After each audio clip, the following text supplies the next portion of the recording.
তো আমরা চলে যাচ্ছি আমাদের প্রথম গল্পে, অপেক্ষার ভালোবাসা। রোদেলা বিকেল। গ্রামের মেঠো পথ ধরে হেঁটে চলছে আবির। চারপাশ সবুজ মাঠ, দূরে নীল আকাশের নিচে পাখিদের কলকলানি। প্রতিবারের মতো আজও আবির অপেক্ষায় রয়েছে। বছরের এই একটি দিন তার জীবনের সবচেয়ে মূল্যবান দিন, কারণ আজ সে তার ভালোবাসার মানুষ মায়াকে দেখবে। মায়ার আবিরের প্রথম দেখা হয়েছিল 5 বছর আগে।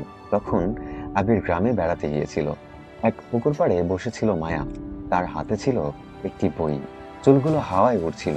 সেই প্রথম দেখা, আর প্রথম ভালো লাগা।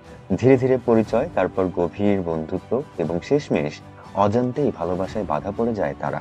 কিন্তু মায়ার পরিবার ছিল খুব রক্ষণশীল। মায়াকে শহরে পাঠিয়ে দেওয়া হয় পড়াশোনার জন্য। তবে তারা ঠিক করেছিল প্রতিবার জানুয়ারি 16 তারিখে তারা একই জায়গায় দেখা করবে, ওই পুকুর পাড়ে। প্রতি বছর এই দিনটি আসার জন্য আবির দিন গোনে। আজও সে এসেছে।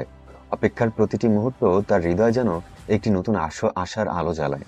পুকুর পাড়ে বসে সে মায়ার কথা ভাবে, আর হাসি, তার কথা বলার ভঙ্গি, তার চোখের লুকানো ভালোবাসা।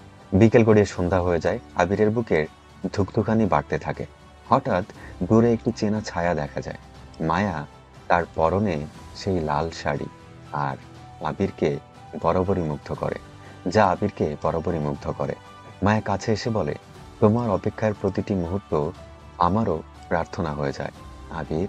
তারা দুজনেই বসে গল্প করতে থাকে। মায়া তার শহরের কথা বলে, আর আবির তার গ্রামের। এই সামান্য সময়ের মধ্যেই তাদের ভালোবাসা আরো গভীর হয়ে ওঠে। বিদায়ের সময় ঘনিয়ে এলে আবির বলে, এই অপেক্ষা যদি সারা জীবনের হয়, তবু আমি রাজি আছি মায়া, কারণ তুমি আমার জীবনের সব